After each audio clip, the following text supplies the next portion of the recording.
코로나19는 모든 사람들에게 아주 큰 영향을 주고 있습니다. 그 영향을 가장 크게 받는 게 뭘까? 경제일 수 있죠. 또 교육일 수 있습니다. 그렇게 따지면 안 적용되는 영역이 없을 정도로 아주 우리가 겪고 있는 모든 영역에서 그런 일들이 벌어지죠. 코로나가 힘든 것 중에 하나는 그런 모든 영역에서 어려움이기도 하지만 그동안 우리가 가장 밀접하게 해왔던 대인관계에서도 큰 어려움들이 생기고 있다는 겁니다. 어떤 분이 그렇게 표현하더라고요.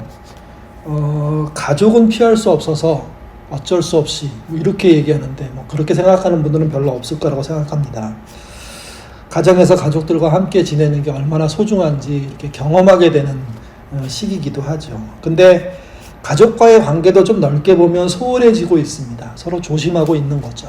또 친구들과의 관계도 거의 만나지 못하니까 멀어지고 있는 게 사실입니다. 또 직장 같은 공간을 쓰는 사람들, 또 사업적으로 연결된 사람들, 일로 연결된 사람들의 관계들도 예전 같지 않습니다. 그러니까 최소한 만나고 아예 만날 일을 안 만들고 그리고 가능한 한 비대면으로 진행을 하는 거죠. 대면에 관해서 가장 민감한 게 우리 사회에서는 교회인 것 같습니다. 그러니까 비대면 하라고 하니까 반발하는 의견들도 많이 나오죠. 특히 교회를 대표한다는 단체에 회장되는 분이 대통령과의 대화에서 교회만 비대면에서 빼달라고 얘기하는 이런 이상한 형국이 벌어지는 이유는 교회의 입장에서 대면은 그 무엇보다도 중요하기 때문입니다. 근데 대면하는 것 자체가 사회적으로는 큰 피해를 양산하고 있다는 것 우리가 보고 있지 않습니까? 그래서 비대면을 선택하고 비대면으로 모든 활동을 하는 것, 특별히 교회가 그렇게 하는 건 잘못된 일이 아닙니다. 신앙을 버리는 일이 아닙니다. 오히려 교회가 사회에 제대로 된 역할을 하기 위해서는 꼭 필요한 일인 거죠, 이게. 반대로 대면을 고집하고 대면을 밀어붙이고 그걸 정치적인 문제로 만드는 게 문제입니다. 그렇지 않아야 합니다. 모두가 살기 위한 당연한 선택을 당연하게 할 수 있도록 돕고 교회는 전혀 방해되지 않도록 애쓸 필요가 있는 겁니다. 그게 잘하는 일이 아니라 당연히 해야 될 일인 거죠. 이게. 최근 조사에 의하면 대한민국에 있어서 종교단체들의 어떤 여러 가지 현상들을 이렇게 조사한 결과들이 나오기 시작하고 있습니다.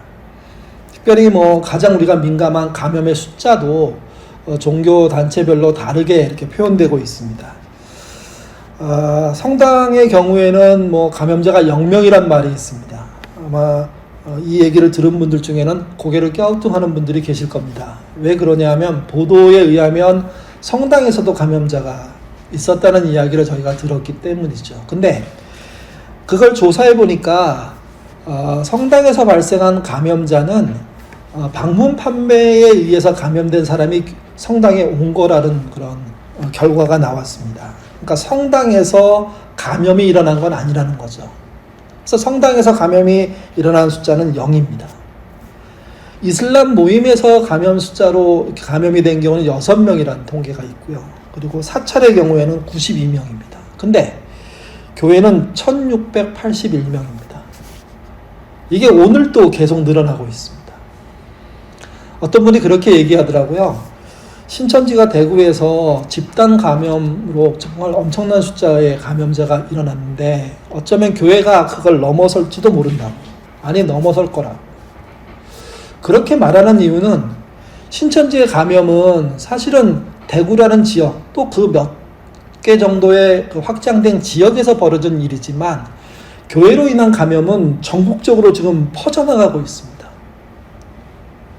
그러니까 사랑제일교회라는 교회 하나만의 문제가 아니라 각 도시에 각 지방에 있는 교회 곳곳에서 한두 명씩 한두 교회씩 발생되는 게 아니라 여러 교회들이 수십 명씩 집단 감염을 일으키고 있다는 겁니다. 여러분 생각해 보십시오. 여러분이 교회를 나가든 안 나가든 이 소식을 들었을 때 어떤 마음이 드셨습니까? 그리고 요즘 교회에 대한 생각이 어떻게 바뀌고 계십니까? 잘 하고 있다고 생각하십니까? 문제가 많다고 생각하십니까? 또 세상 사람들의 입장에서 봤을 때, 우리와 함께 살고 있는 이웃들의 입장에서 봤을 때 지금 그들의 눈에 비치는 교회는 어떨까요? 지난 7월 17일에 그런 조사가 있었습니다. 종교 단체별 이미지 조사인데요.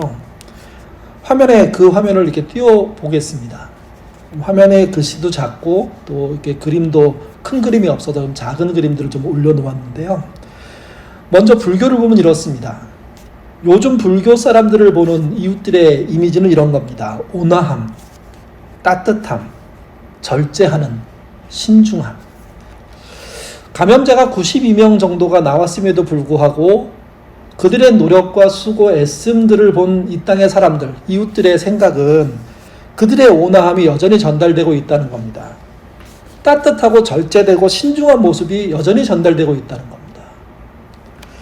두 번째는 천주교회입니다. 그들도 비슷합니다. 온화함, 따뜻함, 윤리적인, 가족적인. 여기에 윤리란 말이 붙은 게 아마 불교와 차이점이라고 생각합니다. 그러니까 윤리라는 그 의미 자체가 불교보다 성당이 훨씬 더 이렇게 낫다는 의미로 읽히지기도 하는 거죠. 이게. 그러니까 기독교라는 범주 안에 한 큰 영역을 차지하고 있는 천주교는 세상으로부터 윤리적이고 가족적이며 그리고 온화하고 따뜻한 이미지를 갖고 있다는 겁니다. 그러면 교회는 어떨까요? 개신교회는 어떤 모습으로 세상에 비쳤을까요? 화면에 올라와서 보시겠지만 가장 큰 이미지는 거리 두고 싶은입니다. 교회가 크게 건축하면 주변에 사는 분들, 아파트 주민들이 막 반발하죠. 그거를 서로 이렇게 책임 전가하기는 하지만 지금 교회 주변에 사는 사람들은 너무 답답하다는 겁니다. 거리를 두고 싶은데 물리적으로 거리를 둘 수가 없는 거예요. 또 그 교회로 사람들이 찾아오는 거예요. 감염이 일어나도 멈추지 않는 거예요. 그래서 교회는 지금 이웃으로부터 거리를 두고 싶은 존재가 됐습니다. 다른 이미지들이 있습니다. 이중적이다, 사기꾼 같다, 이기적이다, 배타적이다. 모두 한 가지 현상을 다양하게 지금 설명해주고 있는 겁니다. 다음 화면에 보시면 똑같은 내용이지만 좀 다르게 그림을 그려놓은 그런 표가 나옵니다. 거기에 여러분 오른쪽 끝에 있는 큰 어떤 군이 계신 교회를 말합니다. 거기는 이미지를 어떻게 얘기하고 있냐면 세속적인, 비합리적인, 의지 약한, 배려 없음, 독단적인 이미지가 교회라고 얘기하고 있습니다. 여러분 이거는 교회의 안티 세력이 의도적으로 교회를 파괴할 목적으로 만든 데이터들이 아닙니다. 여기 나오는 데이터들 대부분은요, 교회가 만든 겁니다. 교회와 함께 사역하는 단체들이 만들어낸 겁니다. 그들이 지금 교회가 어떤 이미지로 이 땅에 비치고 있나, 선교는 가능하나, 이런 관심을 가지고 조사해 봤더니 한마디로 개신교회와 함께 하고 싶은 이웃이 없다는 거죠. 개신교회가 필요하다고 생각하는 사람들이 없다는 겁니다, 이게. 특별히 이것이 8.15 집회 이후에 더 심화되고 있습니다. 보통 지역의 어떤 민심을 알아볼 때 가장 많이 이렇게 들여다보는 그 SNS 공간이 맘카페입니다. 그 카페에 가면 심심치 않게 너 아직도 교회 다니냐? 이런 이야기들이 공공연하게 드러납니다. 그 말은 교회에 다니지 않았던 사람들이 교회 다니는 사람들을 조롱하고 있는 거죠. 좋은 말로 타이른다고도 볼 수 있습니다. 아직도 교회를 끊지 못한 그것에 대해서 정신이 있냐? 이렇게 물어보는 게 요즘의 이미지라는 겁니다. 좀 더 심각한 문제는 교인의 가정에서도 벌어지고 있습니다. 특별히 2대, 3대, 4대 예수를 믿는 가정 안에서 일어납니다. 8.15 집회나 그리고 정광을 지지하는 부모님이 싫어서 교회를 떠나는 청년과 젊은 부부들이 많아지고 있습니다. 같은 교회를 다녔는데 그 부모님들의 과도한 행동, 억지스러운 정치적인 주장, 이것 때문에 자식들이, 청년들이 다른 교회를 옮깁니다. 그건 그나마 다행입니다. 그거보다 더 심각한 건요, 교회에 나가는 것을 이제 그만둡니다. 대놓고 부모님들한테 항의합니다. 엄마 같은 믿음, 아빠 같은 믿음 때문에 예수님을 더 못 믿게 됐다고. 나는 이제 더 이상 교회를 안 나가겠노라고. 여러분 생각해 보십시오. 정치적인 신념이 무엇이기에 우리의 대를 잇는 믿음, 그것을 뿌리채 뽑아버리게 하고 있습니까? 근데 그렇게 신앙이 뽑혀나감에도 불구하고 잘못된 정치색을 갖고 끝까지 주장하는 것, 이거 보통 심각한 문제가 아니라는 겁니다. 기성세대가 정신을 차려야 됩니다. 다시 무언가를 시작하기 위해서는 제대로 버리는 일들이 있어야 됩니다. 그 버리지 못하면 다시 출발해 본들, 사람들은 계속해서 거리 두고 싶은 교회, 사기꾼 같은 교인, 그렇게 얘기할 거고, 세속적이고 비합리적인 교회에 나올 리가 만무하죠. 그래서 오늘은 이런 상황에서 우리는 뭘 해야 할지, 어떻게 이 시기를 정말 잘 견디면서 이겨야 할지 좀 생각해 보도록 하겠습니다. 그리고 제대로 된 회복이란 뭘 하는 것인지도 좀 찾아보도록 하겠습니다. 오늘 보면 누가복음 13장은요, 18년 동안 귀신에 매여 곱추로서 또 미치광이로 살아온 여인에 대한 이야기입니다. 옛날의 표현이기 때문에 한 인격에 대해서 정말 몰상식할 정도의 그런 정말 나쁜 이미지들을 다 이렇게 불어넣어 있어서 읽을수록 불편한 부분이 있습니다. 어쨌든 이 여인은 18년 동안 사회와 단절해서 살 수밖에 없을 정도로 차별받으며 살아온 사람이라는 거죠. 그것도 그냥 지역 차별 정도가 아니라 질병에 의해서, 정신적인 문제에 의해서, 또 장애의 문제를 놓고 그런 어려움을 당한 겁니다. 이런 사람을 눈여겨볼 사람은 없었습니다. 그 시대 누구도 그들을 관심 있게 바라보고 챙겨주고 그들이 그래도 나은 삶을 살 수 있도록 길을 열어주는 사람은 없었죠. 근데 오늘 본문의 예수님은 그들을 눈여겨보십니다. 우리가 예수님이란 분을 생각할 때, 그래, 나를 건강하게 만드는 분, 나의 사업을 성공시키는 분, 또 나의 아이들이 공부 잘해서 좋은 대학 가고 좋은 직장을 갖게 하는 분, 이렇게 생각하는 분들이 되게 많을 겁니다. 근데 성경에 우리가 접하는 예수님은 그런 이야기를 하시는 분이 아닙니다. 그분의 잘됨은 인격적이고 사회적으로 건강한 사람이 되는 걸 말하는 겁니다. 그분의 바른 신앙은 개인의 문제만을 아니라 공익적인 면에서, 공공적으로도, 정의적인 면에서도 바르고 올바른 일을 하는 사람들을 말하는 거죠. 또 그분의 사랑이란 소외된 자에게 눈이 가는, 물질이 가는, 시간과 노력이 가는, 봉사가 가는 그런 것들을 말합니다. 그러니까 예수님의 눈여겨봄은 그래서 중요합니다. 믿는 우리가 누구를 눈여겨보아야 하는지, 또 눈여겨보면서 어떤 일을 해야 하는지 이게 보여주기 때문이죠.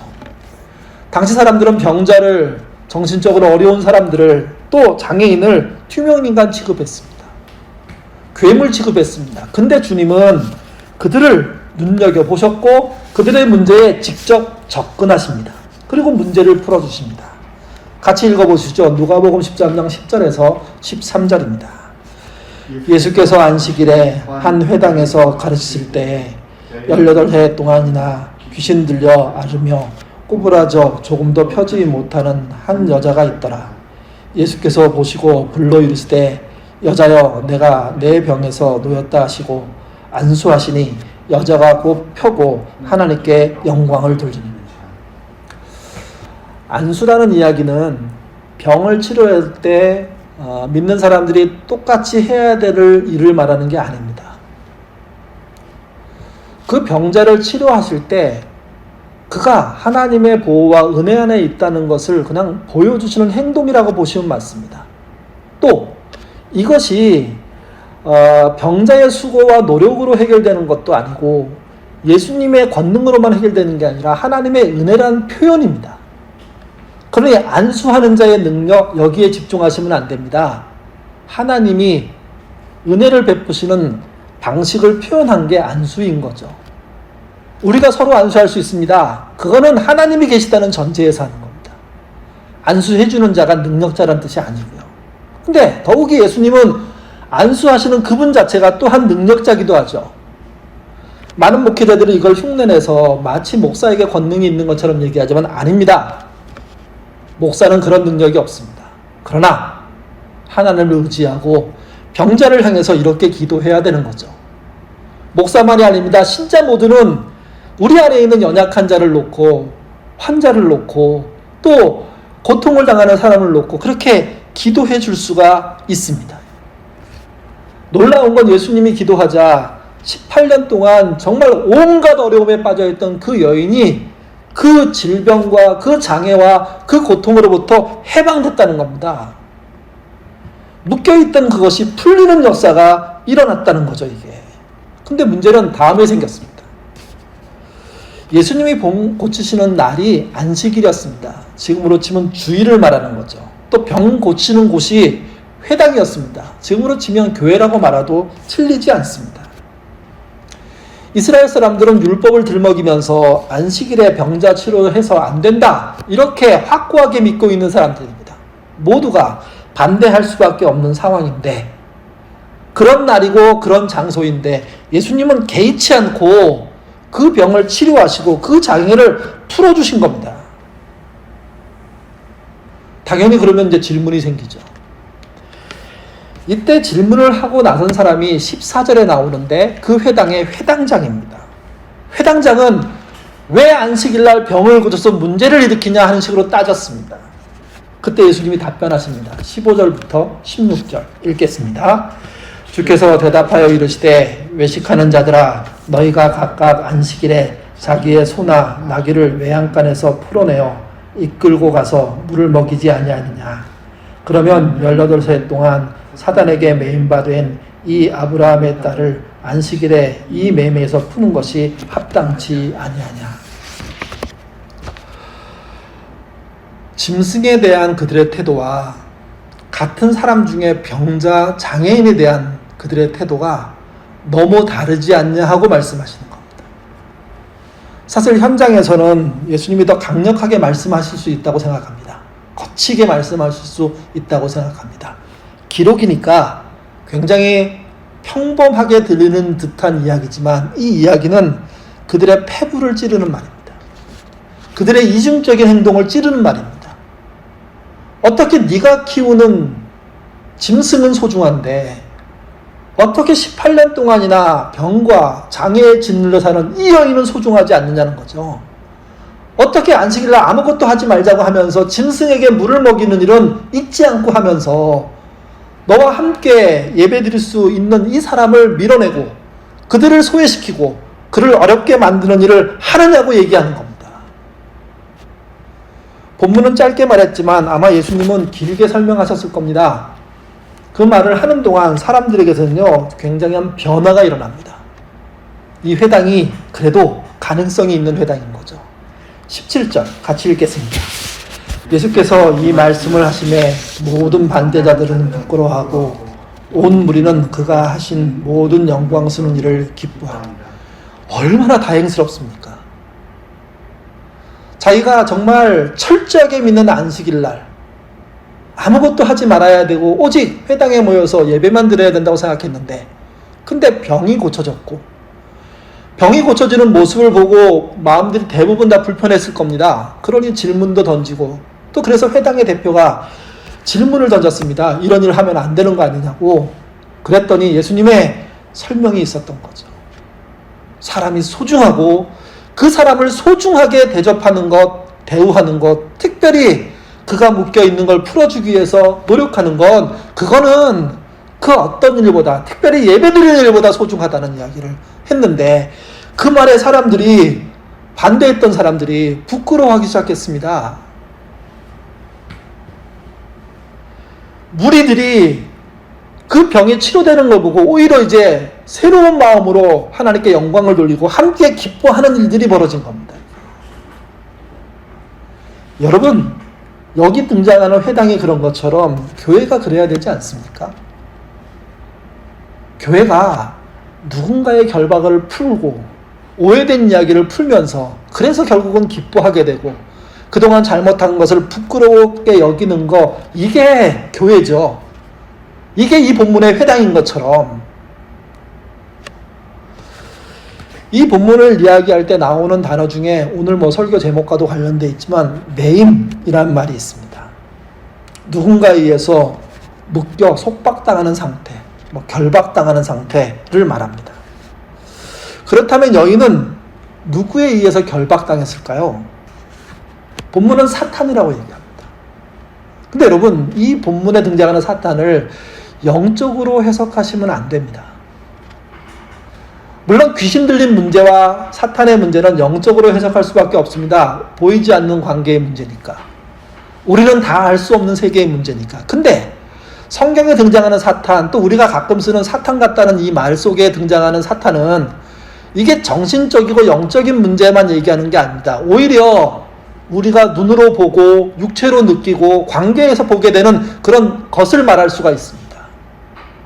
여러분, 이 본문의 이야기만 따졌을 때 이 여인을 결박하고 있는 게 뭡니까? 모세의 율법 아닙니까? 저는 사실 모세의 율법은 그 여인을 결박하지 않는다고 생각합니다. 그 여인을 보호하겠죠. 근데 그 모세의 율법을 자기 건강한 사람들의 유리하게 계속 변형시켜서 만든 그 당시의 율법, 그것은 차별을 만들어내고 선행을 막고 옳은 길로 가는 걸 막고 있는데 문제가 있는 겁니다. 그 문제를 그렇게 만드는 사람, 그 사람들이 사탄인 거죠. 그런 문화와 조직, 그게 사탄인 거죠. 그 사탄의 일들을 하는 역할을 하는 게 있다는 거죠, 이게. 우리가 풀 수 있는 것은요, 영적인 문제를 풀 수 있는 게 아닙니다. 우리가 풀 수 있는 것은 우리 눈에 보이는 사람과 사람이 만들어내는 조직과 조직이 만들어내는 논리를 통해서 사탄의 영역을 풀 수가 있는 겁니다. 어떤 게 사탄일까요? 전통을 중시해서 사람의 생명을 무시하는 그 사람들이 사탄입니다. 교리를 지키기 위해서 병을 치료하고 정신적인 치료를 거부하는 사람, 그들이 사탄인 겁니다. 주일 성수를 위해서, 교회를 유지하기 위해서 이웃의 안전을 파괴하는 사람, 그런 조직이 사탄인 거죠, 이게. 하나님 믿으면 코로나에 안 걸립니다. 이렇게 말하는 게 사탄적인 발언인 겁니다. 여러분 생각해 보십시오. 그렇게 주장한 분들 대부분 걸리지 않았습니까? 뻔뻔스럽게 정부가 제공하는 치료를 받으면서 정부를 비난하고 있습니다. 여러분, 그들은 자기 신념에 따라 뭘 한다고 하겠지만 그들의 신념과 말 때문에 교회는요, 폭탄을 맞고 있습니다. 교회를 잘 다니던 자녀들이 그런 부모님, 그런 목사, 그런 교회를 추종하는 부모님을 보고 정말 충격적으로 그 부모와 관계를 끊어버리고 다른 교회를 나가든지, 아니 믿음을 떠나든지 하는 일들을 벌이고 있는 겁니다. 이 정도 되면 이 회당에 등장했던 사람들처럼요, 회개해야 됩니다. 부끄러워해야 됩니다. 그리고 제대로 된 역할을 찾기 위해서 몸부림치고 자녀들에게 사과해야 됩니다. 사회에 사과해야 되는 겁니다. 18년 동안 그 억눌림에서 해방된 여인에 대한 이야기가 이제 끄트머리로 오는데요. 끄트머리에는 두 가지 비유가 있습니다. 같이 보시죠. 18절부터 21절입니다. 읽겠습니다. 그러므로 예수께서 이르시되 하나님 나라가 무엇과 같을까? 내가 무엇으로 비교할까? 마치 사람이 자기 채소밭에 갖다 심은 겨자씨 하나 같으니 자라 나무가 되어 공중의 새들이 그 가지에 깃들으니, 또 이르시되 내가 하나님의 나라를 무엇으로 비교할까? 마치 여자가 가로 서말 속에 갖다 넣은 전부 부풀게 한 누룩과 같으니라 하셨더라. 18년 된 여인의 결박을 풀어주는 일과 하나님 나라가 연관이 있다는 겁니다. 또 하나님 나라는 큰 규모의, 대단히 넓은 규모의 이야기라면 여인을 고치는 일은요, 굉장히 미미하고 단편적이고 한 사람에 국한된 이야기라는 거죠. 근데 그 작은 것이 심겨지면 하나님 나라가 보인다는 겁니다. 작은 것이 심겨지면 하나님 나라가 커간다는 겁니다. 그래서 겨자씨 같은 작은 것이 심어지면 결국 나중에 하면 겨자나무가 돼서 무언가 깃들어 살게 되는 것이고, 또 누룩이라는 적은 것이 반죽 속에 들어가면 그 누룩 전체를 변화시켜서 부풀게 한다는 거죠. 그게 오늘 본문이 말하고 싶은 예수님의 메시지입니다. 그래서 누가 소중하냐? 작은 씨앗이 되는 사람, 누룩이 되는 사람, 그 누룩을 만들고 씨앗을 심는 사람, 이 사람들이 소중하다는 거죠. 그 역할을 통해서만이 하나님 나라가 지금 드러난다는 겁니다. 우리는 너무 자주요, 마지막 때 하나님이 구름 타고 오셔서 하나님 나라가 오는 것으로, 세상이 하나님 나라로 변하는 것으로, 또 때로는 여기서부터 하나님 나라로 들림받는 것으로만 생각하고 있습니다. 근데 주님은 작게 심겨지는, 보이지 않는, 정말 미미해 보이는 어떤 개인의 변화, 오늘 본문으로 따지면 결박이 풀어지는 일, 매임이 풀어지는 일, 그런 일이 결국은 이 땅에 하나님 나라를 키워나간다는 거죠. 영향으로 하나님 나라가 드러나기 시작한다는 겁니다. 그래서 어떤 일을 해야 되느냐? 작은 씨앗을 심듯 작은 누룩으로 세상을 변화시키는 일들을 해야 한다는 거죠. 그것이 누군가의 매임을 푸는 겁니다.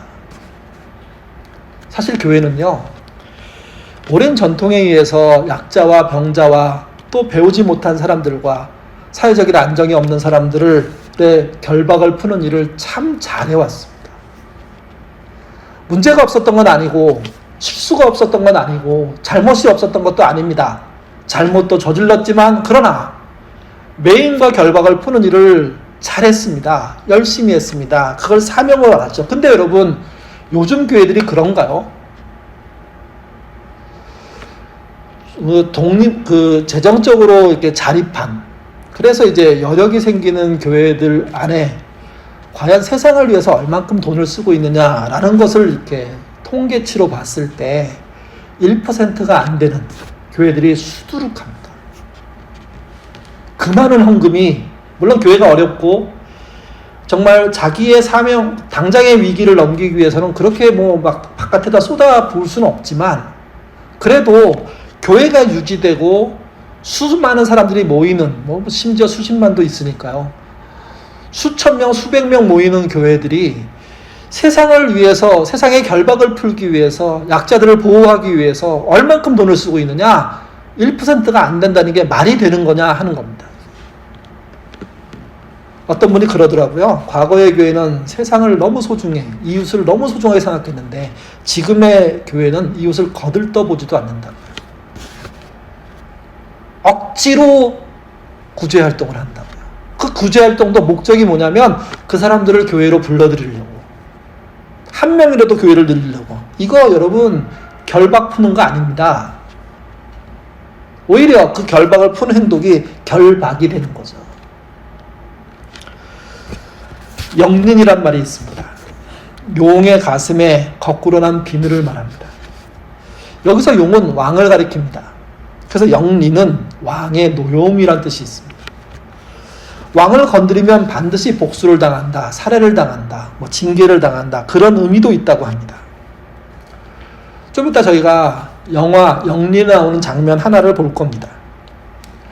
영화 영린에는요, 사도세자의 아들인 정조, 이산이죠. 정조의 이야기가 담겨져 있습니다. 특별히 정조가 치리했던 그 기간 전체 이야기가 아니고요, 초기 1년이 지나고 난 다음에 정조가 암살 시도를 당하거든요. 그러니까 암살 미수 사건이 있었는데 그 장면, 특별히 그것도 하루에 일어난 장면을 다루고 있는 영화입니다. 조선의 정치 이념 중에 이런 생각이 있습니다. 역적지자 불이군왕이라고요. 역적의 아들은 왕이 될 수가 없다. 노론이 지배하고 있었던 당시에 그 조선에서 노론이 쳐서 죽인 사도세자는 역적이죠. 그들이 역적으로 몰아붙여서 왕의 아들을 죽인 겁니다. 근데 그 사도세자의 아들이 왕이 될 수밖에 없는 상황이 됐습니다. 그래서 그들은 사도세자의 아들로서 이산을 왕으로 세운 게 아니라 호적을 바꿔버립니다. 큰아버지, 이미 돌아가신 효장세자의 아들로 호적을 바꾸고요. 그리고 난 다음에 이산을 정조로 세우게 되는 거죠.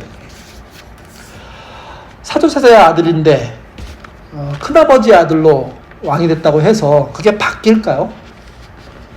처음에는 그 정도 하면 뭔가 될 거라고 생각했는데 정조가 왕이 되고 점점 실력을 키우고 그의 태도를 보니 이러다가는 결국은 노론 자체가 모두 다 몰살할 수 있다는 위기감에 빠지죠. 그래서 이미 사전에 만들어놨던 조직들을 활용해가지고 정조를 암살하려고 합니다. 그 시도를 여러 방향으로 하고 있는 거죠. 이게. 자신이 암살당할 거를 이미 예측하고 있고 그 위기들을 어떻게 극복할지 고민하고 있는데요. 근데 정조는 사람들을 설득하고 그들을 회유하고 그들에서 다시 뭘 만들어내는 일도 일부분 하지만 그것보다는 새로운 정신을 갖습니다. 그 정신을 그에게 넘겨준, 그가 정신을 배운 그런 책이 등장하는데요. 그게 중용입니다. 특별히 영화에서는 중용 23장의 이야기가 3번 거듭해서 나옵니다. 그 이야기를 통해서 뭘 보여주냐면 정조가 어떤 생각을 하는지 한번 들어보시죠. 그대들이 그리 중히 여기는 옛 말씀을 그대들은 얼마나 듣고 또 듣고 깨우치고 또 깨우쳤는지 다 외우고 있는 자는 손을 드시오. 아무도 없소? 상책은? 혹시 상책은 아는가?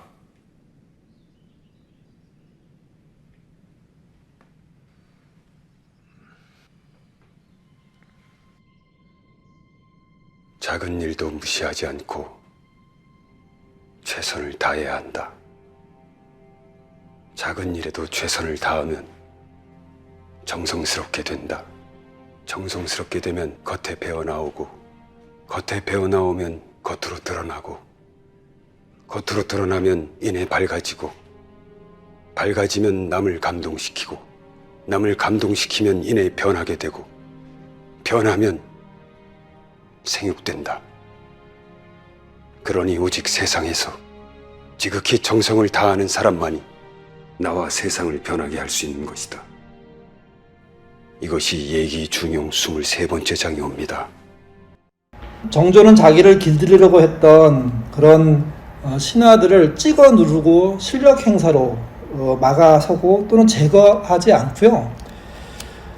금방 등장했던 중용의 23장의 이야기를 하면서 이걸 통해서 나라를 바꾸겠다고 생각합니다.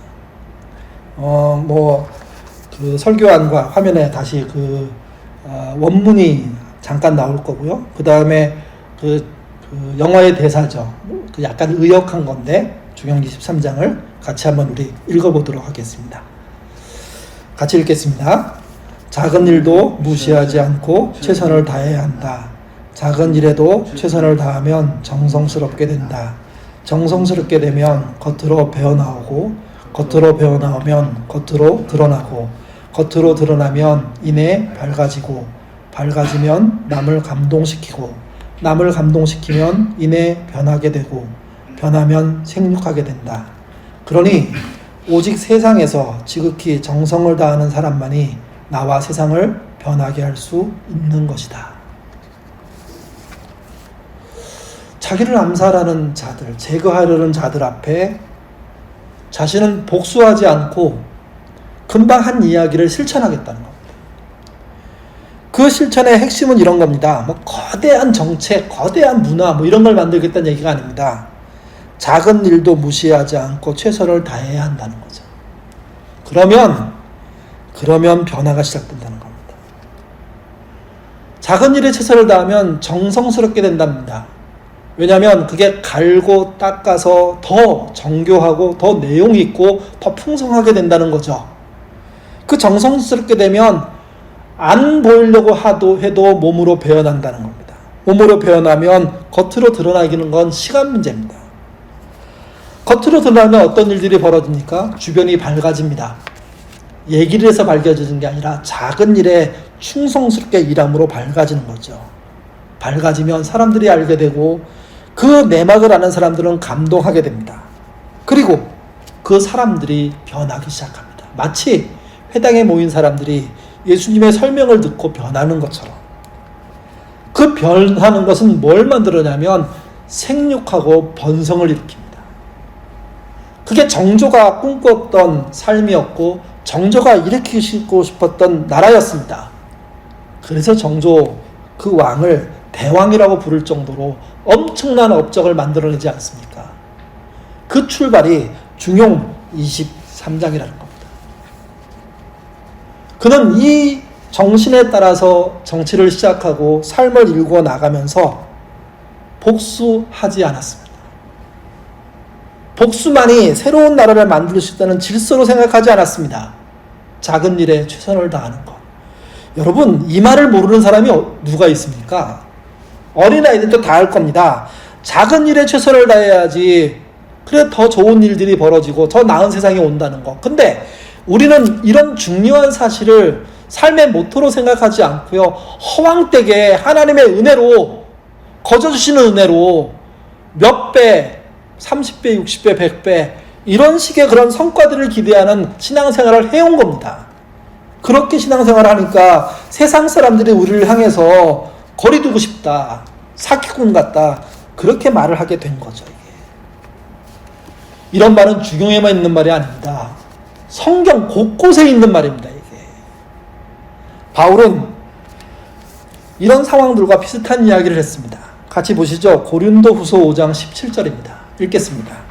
그런즉 누구든지 그리스도 안에 있으면 새로운 피조물이라.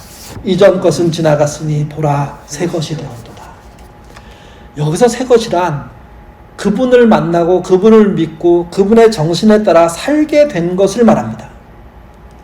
신자란, 하도 가짜 신자가 많으니까 진정한 신자란 새롭게 된 새 것이죠.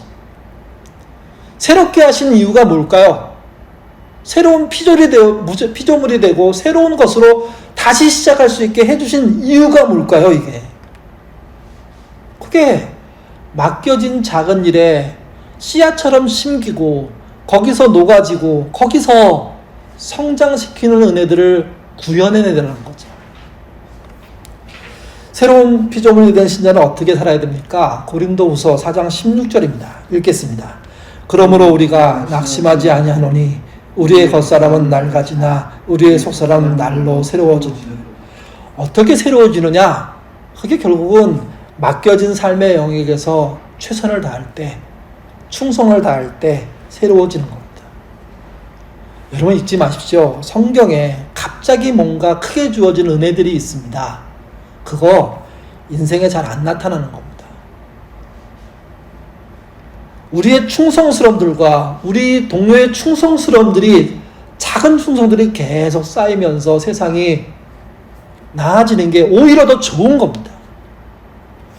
너무 큰 것을 받은 사람들이 잘 살던가요? 너무 대단한 것을 가진 사람들이 정말 열린 마음으로, 넓은 시선으로 약자에게 눈을 주면서, 삶을 주면서, 물질을 주면서, 시간을 주면서 그렇게 사는 거 보셨습니까? 갑자기 얻은 그 행운과 같은 그런 엄청난 그런 물질과 기회는요, 사실은 잘못 쓰이는 게 일반적입니다. 왜 잘못 쓰일까요? 작은 일에 충성스럽게 싣고 작은 일을 정성스럽게 하는 일로 이루어진 일이 아니기 때문입니다.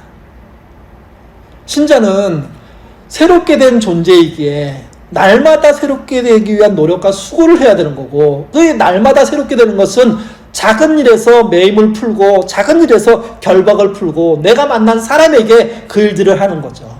그러면 세상에 영향력이라는 게 생기는 겁니다. 교회는 예전에 쌓았던 그 영향력을 한꺼번에 다 까먹고 있습니다. 아니, 오랜 시간 동안 계속 까먹고 있습니다. 그리고 이번 8.15 집회와 사랑교회 사태를 놓고 엉뚱한 헛발질과 발언들을 함으로 말미암아 완전히 까먹는지도 모릅니다. 교회가 어느 순간부터 주의를 지키는 것을 소중하게 생각하다가 쉼을 잃어버렸습니다. 교회가 어느 순간부터 교회를 지키려는 욕심 때문에 결박을 만들어냈습니다. 교인들이 결박당했고 또 교회 주변이 결박당하는 일들이 벌어진 거죠. 주일에 몰입하고 교회만 중시하다 보니까 나를 볼 수 없는 삶이 됐습니다. 내 가정을 볼 수 없는 삶이 됐습니다. 그러니 이웃을 보는 것은 기대도 할 수가 없게 된 거죠, 이게. 그래서 다른 결박부터 풀 게 아닙니다. 내가 묶인 잘못된 결박으로부터 풀어야 됩니다. 내가 사람을 중심하는 주의를 만들어야 되고 이웃과 함께하는 주의를 만들어야 됩니다. 내가 교회를 지켜내기 위한 교인 생활이 아니라 바르게 살기 위한 교회 생활을 해야 하는 거죠, 이게. 그래서 내 결박을 풀 때 내 가족의 결박을 풀 수가 있고 내 이웃의 결박을 풀 수가 있고 우리 아둘람 공동체 식구들 안의 결박을 풀 수 있게 되는 겁니다. 이 결박을 푸는 일이 내 눈앞에서 내 일상에서 하나하나 벌어질 때 하나님 나라는 그곳에서 성장하고 그곳에서 확대됩니다. 그리고 전체에게 영향을 미치게 되는 거죠. 이 일이 금세 이루어질까요? 그렇지 않을 겁니다. 잃는 건 순간이지만 세우는 건 오래 걸린다는 거 다 알죠. 우리가 예수님처럼 할 수 없지만 그러나 할 수 있는 영역에서 결박을 푸는 것, 그게 나에게 쉼을 주는 것이고 이 사회에 쉼을 주는 겁니다. 그 쉼을 주는 결박을 푸는 일들이 반복해서 벌어질 때, 교회에서 많이 일어날 때, 세상에서 많이 일어날 때 세상은 교회를 소금과 빛으로 보게 될 겁니다. 정말 쉬고 싶으십니까? 묶여있는 결박을 푸시고 묶어놓은 결박을 풀어주시기를 바랍니다. 기도하겠습니다. 자비로우신 아버지 하나님, 우리는 새로운 피조물입니다. 우리의 속사람이 날로 새로워지는 일들에 우리는 집중해야 합니다. 날마다 새로워진 일은 말씀 묵상으로만 표현되지 않습니다. 말씀을 읽고 묵상하고 내가 묶어놓은 결박을 푸는 그런 삶들을 해나갈 때 세상이 보지 못하는 사람들을 우리의 시선 속에 놓고 우리의 물질로 교제하고 우리의 관계 속에 그냥 당연한 자리에 위치하게 하는 것, 이게 우리에게 필요한 그런 결박을 푸는 행동들입니다. 그것이 우리를 날마다 새롭게 할 것입니다. 그 일에 매진하는 나 자신 그리고 예인교회 될 수 있도록 하나님 인도하여 주옵소서. 누군가를 묶어놓고 내가 편하게 지내겠다는 게 옳은 일일까요? 그렇지 않게 하시고 누군가를 풀어주기 위해서 내가 수고하는 그런 한 주 되도록 인도하여 주옵소서. 아내를 향한 결박, 남편을 향한 결박, 자식을 향한 결박, 부모를 향한 결박을 풀 때 직장의 동료들을 향한 결박 또한 풀 수가 있습니다. 결박이 풀리는 일을 묵묵히 해나갈 때 교회가 교회다워지고 주일다워질 수 있다는 것 잊지 않고 이 한 주 다시 한번 또 제대로 심는, 작지만 열심히 심는 그런 한 주 되도록 이끌어 주옵소서. 감사하며 예수님 이름으로 기도드립니다. 아멘.